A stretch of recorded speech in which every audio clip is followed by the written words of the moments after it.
Mukunda jewellers అన్ని branches లో bridal Mela 2 లక్షల కొనుగోలుపై ఒక గోల్డ్ కాయిన్ ఉచితం. నమస్తే అండి. గిరిబాబు గారు, నా ఫ్రెండ్ ఒక అతను నేను కాల్ చేశాడు. విష్ణు, ఒక 10 lakhsలో ఒక మంచి కార్ తీసుకుందాం అనుకుంటున్నా. నా బడ్జెట్ 10 లక్షలు. నా దగ్గర ఒక 5 లక్షల రూపాయలు క్యాషు, నేను చిన్న చిన్న సేవింగ్స్ చేసుకొని చిట్టీలు వేసుకొని ఒక 5 లక్షల రూపాయలు సమకూర్చుకున్నాను.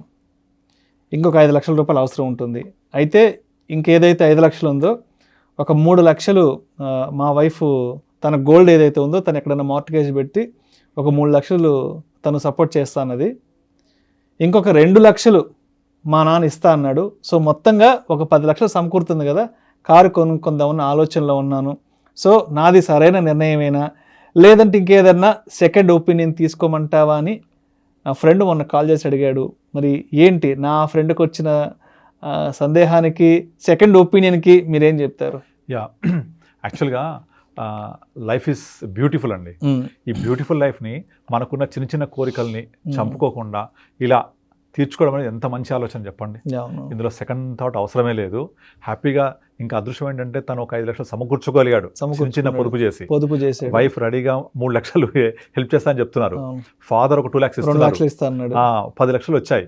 అయితే ఈ కావాల్సిన 10 లక్షల కోసం పాపం ఇంత విధంగా మీ ఫ్రెండ్ పోగు చేసుకొని జమ చేసుకొని చేశాడు కదా. దీనికి ఇంకొక ఒక చిన్న టిప్ చెప్తాను. దానివల్ల తనకున్న కంఫర్ట్ జోన్ మిస్ అవ్వకుండా ఈ 10 లక్షల రూపాయలు ఖర్చు అయిపోకుండా కూడా చేసుకోవచ్చు. దానికి ఏం లేదు, కొంచెం కాంప్రమైజ్ అవ్వాలి. ఏంటంటే ఇప్పుడు సపోజ్ మనము ఇంతకుముందు ఒక వీడియో చేసాము. ఆ వీడియోలో మనం ఏం చెప్పాము, 50 లక్షలు తీసుకుని 50 లక్షలు ఉన్నాయి మీ దగ్గర, ఫ్రెండ్ దగ్గర, అయిపోకుండా ఏం చేయాలి. మనం ఏం చెప్పాము, దాన్ని 2 years డిఫర్డ్ చేసేసి ఆ 2 years తర్వాత వచ్చే గ్రోత్లో వచ్చి ఈఎంఐ కట్టండి అని చెప్పాం కదా. అయితే ఇక్కడ ఏంటంటే హోమ్ లోన్ లాగా మనం కార్ లోన్ చూడడానికి లేదు, వీలు కాదు. ఎందుకంటే కార్ లోన్ మాక్సిమం 7 years ఇస్తారు. ఇప్పుడు మీ ఫ్రెండ్ దగ్గర 10 lakhs ఉన్నాయి. ఇది అయిపోకుండా ఉంచుకొని కూడా ఎలా చేయొచ్చు అని చెప్తున్నాను మీకు. అయితే ఎందుకంటే నేను చెప్పాను క్యాష్ ఇస్ కింగ్ అని. మరి ఇప్పుడు 10 లక్షల కోసం ఇంత ఇబ్బంది పడుతున్నావు, పొద్దున మెయింటెనెన్స్ డబ్బులు కావాలా, పెట్రోల్ కొట్టించాలా, పెట్రోల్ కొట్టియాలి, మరి అదేమని అడుగుతాడు. అంటే తనకు వచ్చే రెగ్యులర్ ఇన్కమ్ తక్కువ ఉండొచ్చు నాకు తెలిసి ఫ్రెండ్. అందుకే అంటే తను కొంచెం ఇబ్బందుల్లో ఉన్నాడు కాబట్టి వాళ్ళ వైఫ్ కొంత గోల్డ్ ఉన్న కోరికను చంపుకోవద్దు కదా.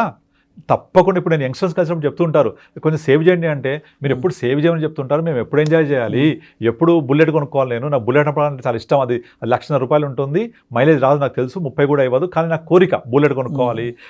iPhone 16 సెప్టెంబర్లో వస్తుంది, అది కొనుక్కోవాలి, ఇప్పుడు 1,50,000 అంటారు. So life is beautiful, enjoy the life. But అట్లానే మీ సేవింగ్స్ని కూడా అలా ప్లాన్ చేసుకోండి, 2 సమకూడతాయి. ఇప్పుడు మీ ఫ్రెండ్కి నేను ఒక విషయం చెప్పాను కదా. సో మీరు ఏంటి ఏంటంటే ఆ 10 లక్షల రూపాయలని మీరు పొద్దున అవసరమైన పెట్రోల్ కోసం కూడా వాడుకోవచ్చు. ఏంటంటే సింపుల్, ఏమీ లేదు, తన యొక్క కారు కొనాలని కోరికని ఒక 2 years వాయిదా ఇవ్వమనండి. 2 సంవత్సరాలు వాయిదా, ఓన్లీ 2 సంవత్సరాలు. ఈ 10 లక్షలు ఏం చేయమనండి, ఆ 2 years పాటు ఇన్వెస్ట్ చేయమని చెప్పండి మ్యూచువల్ ఫండ్స్లో. @ 12% చొప్పున 2 years తర్వాత హీన పక్షంలో ఒక 25% పెరిగి ఉంటుంది. అది అంటే మీ 10 లక్షలు ఎంత అవుద్ది, 2.5 lakh అవుతుంది, రైట్. ఈ 2.5 lakh దగ్గర పెట్టుకొని 2 years తర్వాత ఒక కారు కొనుక్కోమనండి. 10 lakhs బడ్జెట్లో వచ్చేస్తుంది. ఆల్మోస్ట్ 95% లోన్ ఇస్తారు ఈ రోజుల్లో. ఇచ్చేస్తే మీ ఈఎంఐ 7 years పెట్టుకుంటే ఎంత ఉంటుంది ఈఎంఐ, 10 lakhsకి రఫ్లీ 25,000 అలా ఉంటుంది ఈఎంఐ. 25,000 ఉంటుంది 7 years పెట్టుకుంటే. ఆ 25,000 రూపాయలు కావాలి కదా. ఇప్పుడు ఇక్కడ 2.5 lakh పెరిగింది కదా మన దగ్గర, 10 + 2.5 lakh. అందులో నుంచి ఒక 2 years తర్వాత నుంచి ఎవ్రీ మంత్ ఒక 20,000, అక్కడ ఈఎంఐ 25 ఉంటుంది, 20,000 విత్డ్రా చేసుకొని ఈఎంఐ కడుతూ ఉండాలి. ఇంకొక 5,000 కావాలి కదా, తన జబ్బుల నుంచి పెట్టుకుంటూ ఉండాలి. సో అట్లా తనకు వచ్చే ఈ మంత్లీ ఇన్కమ్లో SWP సిస్టమాటిక్ విత్డ్రాల్ ప్లాన్లో నుంచి విత్డ్రా చేసుకుంటూ ఈఎంఐ కట్టుకుంటూ 7 years కంటిన్యూ చేయాలి. అయితే ఇక్కడ మంచి ఫండ్స్లో పెట్టుకుంటే 15% కూడా పెరుగుతాయి. 15% అంటే ఆల్మోస్ట్ 3 lakhs కూడా పెరుగుద్ది. 10 + 3 13 lakhs అవుతుంది. అందులోంచి 20,000 విత్డ్రా చేసుకుంటూ పోవాలి. విత్డ్రా చేసుకుంటూ పోతే 20,000 ఇక్కడ కార్పస్ చాలా వోలటాలిటీ తోటి కొంచెం తగ్గడానికి కూడా అవకాశం ఉంటుంది. బట్ ఉన్నా కూడా 2 years టైం ఇచ్చాడు కాబట్టి ఎంతవరకు తగ్గినా ఆ 3 lakhs అనేది అందులోంచి విత్డ్రా చేసుకుంటూ ఉంటాడు. 10 పెరుగుతూ ఉంటాయి.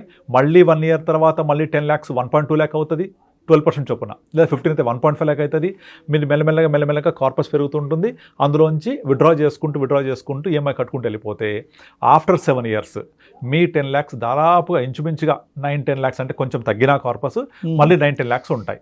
7 years అయిపోయిందా, కార్ సొంతం అయిపోయింది కదా, పెట్రోల్ కోసం కావాలంటే కూడా ఇందులోంచి ఎవ్రీ మంత్ సిస్టమేటిక్ విత్డ్రాయల్ లాగా ఒక 5,000 10,000 కార్ మెయింటెనెన్స్ కోసం విత్డ్రా చేసుకుంటూ వెళ్ళొచ్చు. దీనికి చేయాల్సింది ఏంటంటే ఇన్వెస్ట్ చేయగానే ఇమీడియట్లీ SWPకి వెళ్ళకుండా, అంటే సిస్టమేటిక్ విత్డ్రాల్ పైన వెళ్ళకుండా 2 years, ఇంకా కంఫర్ట్ జోన్ కావాలంటే 3 years, 3 years పాటు డెఫర్ చేసుకొని 3 years తర్వాత మనకు సమకూరిన ఈ మొత్తంలో నుంచి విత్డ్రా చేసుకుంటూ వెళ్తూ ఉంటే కారు సొంతమైపోతుంది. కారుకు కావాల్సిన EMI ఇక్కడ నుంచి కట్టేసుకోవచ్చు. At the same time maintenance కూడా తీసుకోవచ్చు కావాలంటే ఇక్కడ నుంచి. ఎందుకు 3 years తర్వాత మీ కార్పస్ 10 lakhs, ఇది అట్లీస్ట్ హీనపక్షంలో ఒక 4 lakhs పెరుగుతుంది కదా, 4.5 lakh అందులోంచి విత్డ్రా చేస్తూ ఉండాలి. మళ్ళీ ఎవ్రీ మంత్ కూడా పెరుగుతూ ఉంటుంది. ఇది ప్రాక్టికల్గా చాలా పాసిబుల్ కూడా. మనం డిస్కస్ చేసామా, కింద కామెంట్స్ పెడతారు, నేను కనుక ఎవ్రీ మంత్ 20,000 ఇస్తే నా కార్పస్ ఈరోడ్ అయిపోతుంది, తగ్గిపోతుందని. జరుగుద్ది, అందుకనే నేను డెఫర్ చేయమంటున్నాను. అంటే ఒక 2 years నుంచి 3 years టైం ఇస్తే మీ 10 lakhs పెరిగి ఉంటుంది కదా, ఒక 3 lakhs 4 lakhs పెరుగుద్ది కదా, ఆ పెరిగిన దాంట్లో నుంచి విత్డ్రా చేసుకుంటూ వెళ్ళాలి. మీ 10 lakhs అలాగే ఉంటాయి. ఇక్కడ నేను కాన్సన్ట్రేట్ చేస్తున్నంత 10 lakhs గురించే. వచ్చిన గ్రోత్ని let it use for withdraw చేసుకుంటూ EMI కడుతూ వెళ్ళిపోవచ్చు. సింపుల్. మళ్ళీ కొంచెం ఒక 4-5,000 ఎక్స్ట్రా కూడా పెట్టేసుకొని మనం మెయింటెనెన్స్ కూడా చేసుకోవచ్చు. మళ్ళీ 7 years తర్వాత మీ 10 lakhs మీ దగ్గరే ఉంటాయి. మీకు కావాల్సిన పరంగా 10 lakhs వాడుకోవచ్చు. కావాలంటే తన వైఫ్కి గోల్డ్ మళ్ళీ విడిపించేసి మళ్ళీ హ్యాపీగా ఇచ్చేయచ్చు, ఫాదర్కి తిరిగి ఇచ్చేయచ్చు, కార్ సొంతం అవుతుంది. Practically this is possible. ఏం లేదు, ఒకటే తను కష్టపడాల్సింది ఏంటంటే ఒక 2 to 3 years తన యొక్క కోరికను వాయిదా వేసుకోవాలి. డబ్బులు తీసుకోవాలి, ఇన్వెస్ట్ చేయాలి, 2 years వెయిట్ చేయాలి, లేదా 3 years, 2 or 3 years వెయిట్ చేసేసి బుక్ చేసుకోవాలి. చేసుకుంటే మన క్యాపిటల్ మన చేతుల్లోనే ఉంటుంది, మనకు కావాల్సిన కార్ మనకు వచ్చేస్తుంది, EMI వెళ్ళిపోతుంది. ఎగ్జాక్ట్లీ సేమ్ మనము హోమ్ లోన్ కూడా అప్లై చేయొచ్చు. హోమ్ లోన్ ఇంకా బెటర్ గా అప్లై అవుతారు, ఎందుకంటే హోమ్ లోన్ టెన్యూర్ ఎక్కువ టెన్యూర్ ఉంటుంది, 20-25 ఏళ్ళు ఉంటుంది కాబట్టి మనం ఇక్కడ 10 lakhs 1 year డెఫర్ చేసినా 2 years డెఫర్ చేసినా వచ్చే కార్ ఏదైతే గ్రోత్ ఉంటుందో దాన్ని మాత్రం విత్డ్రా చేసుకుంటూ వెళ్ళిపోవచ్చు హ్యాపీగా మనం డెఫర్ చేసుకుంటే. అందుకనే మీకు ఇన్వెస్ట్మెంట్ చేసి మన యొక్క కోరికలు తీర్చుకోవడం అనేది చాలా అవసరం. ఇప్పుడు అంతేగాని మీ ఫ్రెండ్కి అరే నేను కార్ ఎందుకురా ఇప్పుడని మీరు డిస్కస్ చేయకండి. Let him enjoy the life కదా. సో కానీ ఇక్కడ మళ్ళీ నేను ఇంతకుముందు చెప్పినట్టు క్రక్స్ ఏంటంటే మంచి ఫండ్ సెలెక్ట్ చేసుకోవడం, ప్రాపర్గా ప్లాన్ చేసుకోవడం, ఎలా డెఫర్ చేయాలి, తర్వాత విత్డ్రా చేసేటప్పుడు మళ్ళీ విత్డ్రాల్ కార్పస్ ఉంటుంది కదా, అది డిస్టర్బ్ అవ్వకుండా ఎట్లా బ్యాఫ్లో కన్వర్ట్ చేసుకోవాలి, ఇవన్నీ ప్రాపర్గా చేయాలి. చేసుకుంటే డెఫినెట్లీ మీ ఫ్రెండ్కి డబ్బులు ఉంటాయి, ప్లస్ తన కోరిక తీరుతుంది. హ్యాపీగా వైఫ్ తోటి కార్లో ప్రయాణం చేయొచ్చు. రైట్. సో మొత్తానికి ఇప్పుడు తన దగ్గర ఉన్న 10 lakhs తీసుకెళ్ళి ఒక 2.5 years, ఒక 3 years ఇన్వెస్ట్ చేసేసి దాని తర్వాత తను లోన్కి వెళ్ళగలిగితే దాని మీద వచ్చే రిటర్న్స్ EMI కట్టుకుంటూ హ్యాపీగా ప్రతి బ్యాంక్ లోన్ ఇస్తుంది, బ్యాంక్ లోన్ ఇస్తుంది. లోన్ తీసుకొని 95% 100% లోన్స్ ఇస్తాయి కొన్ని, తీసుకొని ఆ లోన్ని ఈ 2 years తర్వాత పెరిగిన అమౌంట్ ఉంటుంది కదా దాన్ని విత్డ్రా చేసుకుంటూ వెళ్ళిపోవచ్చు.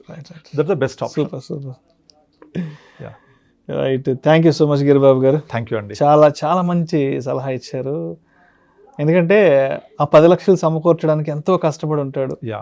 అంటే తను చెప్పాడు చిన్న చిట్టీలు వేసుకొని నెలకు ఒక అమౌంట్ ఎంతో పెట్టుకొని చిట్టీలు వేసుకొని తెచ్చుకున్నాడు. మళ్ళీ వాళ్ళ వైఫ్ కూడా బంగారం తాకట్టు పెట్టి తను ఒక 3 lakhs వరకు సపోర్ట్ చేస్తున్నది. పాపం వాళ్ళ నాన్నగారు 2 lakhs ఇస్తాను, ఎందుకంటే ఆయన కూడా ఒక 60-65 ఏజ్లో ఉన్నాడు ఇప్పుడు, ఆయన కూడా 2 lakhs ఇస్తున్నారు. సో ఈ అమౌంట్ని ఒక్కటేసారి తీసుకెళ్ళి కార్ కొనేసేసి ఎగ్జాక్ట్లీ వాళ్ళకు ఇది బెస్ట్ ఆప్షన్ అండి. అంతేగాని నువ్వు కార్ ఎందుకు డిస్కస్ చేయకండి, అంటే కొనుక్కోమనండి, లైఫ్ ఎంజాయ్ చేయమనండి. అంటే ఇంకోటి ఏమవుతుందంటే ఇప్పుడు ఇంతమంది అంటే ముగ్గురు కలిసి 10 lakhs సమకూర్చారు. అంటే ఇప్పుడు 10 lakhs పెట్టి కారు కొంటే 10 ఏళ్ల తర్వాత మొత్తం డిప్రిషియేట్ అయిపోతుంది. అవును ఎగ్జాక్ట్లీ. బట్ మీరు చెప్పిన ఆలోచన ఏదైతే ఉందో మన క్యాపిటల్ ఈ ముగ్గురు సమకూర్చిన క్యాపిటల్ ఉంటుంది, దాని మీద రిటర్న్స్ వస్తాయి. ఆ రిటర్న్స్ తో కార్ తీసుకుంటాం, కారు ఉంటుంది, మన డబ్బులు మన దగ్గర. ఒకటి ఏంటంటే 2 years డెఫర్ చేయాలి, అంటే 2 years టైం ఇవ్వాలి. ఇమ్మీడియట్లీ 10 lakhs రాగానే కొనుక్కోవద్దు, 2 years వెయిట్ చేయండి. ఈ డబ్బులు ఈ 10 lakhs జనరేట్ చేసే రిటర్న్స్ తోనే EMI కట్టుకుంటూ పోవాలి. ఎందుకంటే సింపుల్. ఇంతమంది కష్టపడి డబ్బు సమకూర్చి అది ఒక 5-6 ఏళ్ల తర్వాత 10 ఏళ్ల తర్వాత డిప్రిషియేట్ అయిపోతే మనసుకు బాధ అనిపిస్తుంది. బట్ ఇక్కడ ఆ కార్ యొక్క వాల్యూ డిప్రిషియేట్ అయినా కూడా పర్లేదు, ఎందుకంటే మన క్యాపిటల్ మనకు ఉంది కాబట్టి ఇక్కడ. Exactly. Right. Thank you so much Giri Babu గారు. థ్యాంక్ యూ అండి.